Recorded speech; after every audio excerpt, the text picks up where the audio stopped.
Yeah, more good, yes, recording. Spot on. Steve, basically, what was it like when you grew up? I've got to keep everything sort of brief, but like, bold, and I can edit it and what have you. So, what was it like growing up, and like when you heard Crass? What was it that caught you with Crass? Well, at first, for me, growing up in Salford, it was harsh. It was a hard little city. There was lots and lots of punks at the time. I was only a kid, like, and I was really impressed with what I seen, and different people were playing all sorts of punk out their houses, and we used to sit and listen to music outside a guy called George Curran, and a mate of his had a Crass symbol on a bum flap on the back of his pants, like. I thought, who's this? Anyway, George had the Feeding of the 5,000 album. Said I never heard him, never ever heard him. I was only a kid, bear in mind.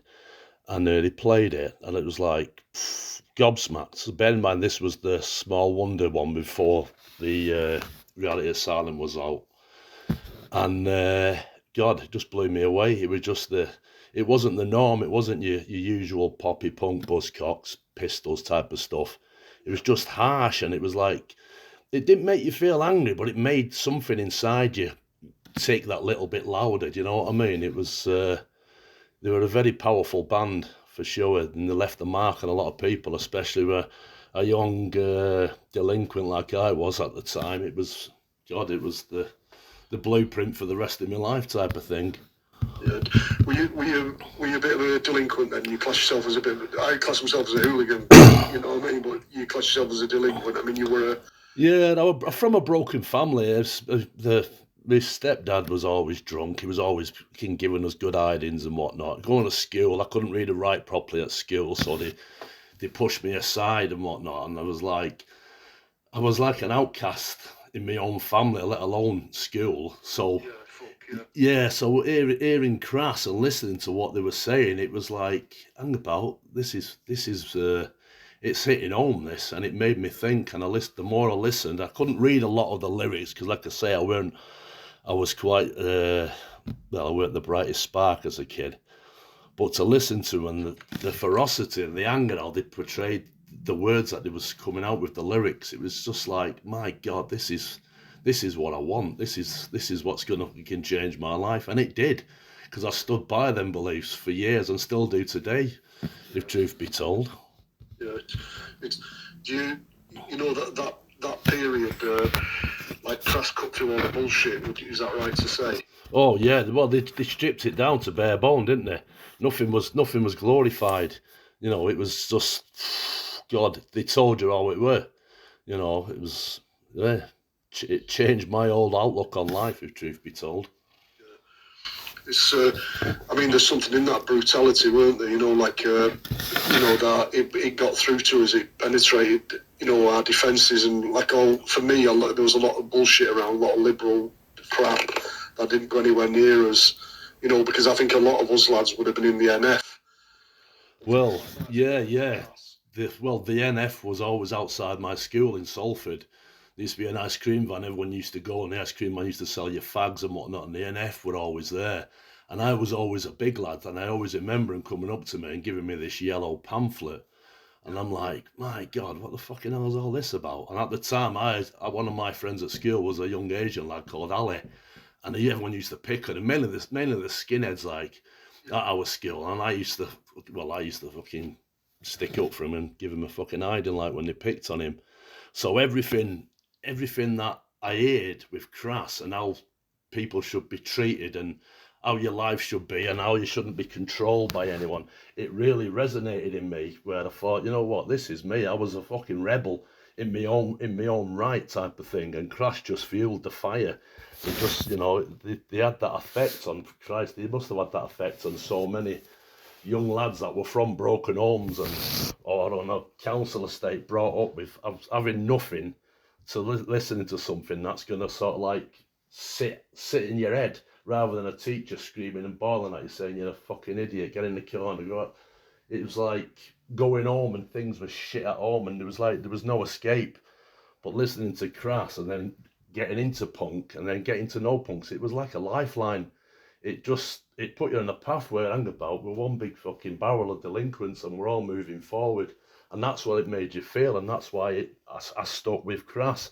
Hence getting the Crass sign on my head. I stood out from the crowd. I had, in my own right, I did what I wanted to do, not what, your own authorities, your own, It was like, it was just angry times, but Crash just fueled the fire and just made you feel, you can do something in life. You can, if you stick by these beliefs and these rules, not rules as such, you'll find a fucking light at the end of the tunnel, and that's what I always thought with Crass, Yeah, I mean, I think the brutality got connected with us, and it was our language that they used. Like, like as Steve said, we're all just niggers to the rulers of this land. Yeah. And we could connect with that, and because I couldn't argue, I couldn't be a racist after hearing that. It was like that was me, like fucking penny drop. You know what I mean? Yeah. The way we were treated. So. Steve, how do you feel like when you look at punk now, with how sanitised it is, and how like the middle class are attempting to fucking write its history? How's that? I don't. This is the thing though. I get told off lots of people like, oh, you've got to let the past go and whatnot. This is how it is now. But I can't get my head around it. I'm in a band myself, and I know how things are going now. But the true punk, for me, it's long gone now. It's long gone. Nobody wants to get angry. Everyone wants to just sit there and go, oh, well, yeah, it's acceptable. But it's not acceptable. People are frightened. They're frightened of getting in trouble with the police. Well, I never was. I couldn't give a flying shit because what's the worst that can happen? I go home to my parents, I got fucking leathered. I got locked out of the house. I got to school, I got the cane, I got, and it's gone. That anger's gone. It's not the same. Everything's clean cut now, and I don't think the internet's helped in any respect, because years ago everyone used to communicate through letters, or you'd see a flyer, and all that's gone. It's gone now for me. But that's my personal opinion. I don't, people are probably going to go on and say, oh, you're talking out your arse. Well, maybe I am, but for me, I was a young lad. You know what I mean? Like, first time I seen Crass, I was 14-year-old. I went seeing him, and it was a fucking bloodbath. It was terrible. But I thought, no, nobody's taking this away from me. And yourself for the Mayflower, I just kept going and going and going. I'd had kickings. I thought, well, I get kickings all the time. There's a thing of the norm for me. But to see the bands I wanted to see was brilliant. Where now everything's so politically correct. It's, you can't do this, you can't do that. You've got to be this to be accepted and be punk. Well, back then you didn't. You just had to fucking follow the rest of your mates that were going to the gigs and that was buying the records and was getting the fanzines. Well, all that's gone now. There's nothing now. It's people put a punk t-shirt on at weekend and that's it. Oh yeah, it's no. Doesn't sit right with me now, today's so-called punk scene. It doesn't sit right. Yeah, I agree entirely, and I think when I look at, I'm not, I'll draw this to a close in a minute, but to me, a lot of them are like fucking children's entertainers, because you're dealing with such a sanitised liberal crowd, and it's just a lot of like middle class kids trying to hide themselves, that they, camouflage themselves basically to deny where they come from and what's ahead of them in their, nice lives. Yeah, well, it's not that. You see people with Crass signs on now, and like middle class people with Crass signs on them, and this, that, and the other, and it's like, well, hang about. Do you know what Crass stood for and what they were and everything that there was about? Where now it's just like, oh, it's just music, it's Crass. I'm like, oh man, you're totally taking away what they were. And that's true. Honestly, I've spoke to people, even lads at work, that are into punk, Blink 182 and all that lot. And I'm like, oh, Crass, and what's that tattoo on your head? Crass, who's Crass? Oh, yeah, I've heard of them. But they haven't heard of it, they just heard the name. They didn't know what they stood for or how they changed the generation. And they did change a generation, there's no denying that. It's fucking lovely. Steve, that's spot on. That I can get a load out of there. So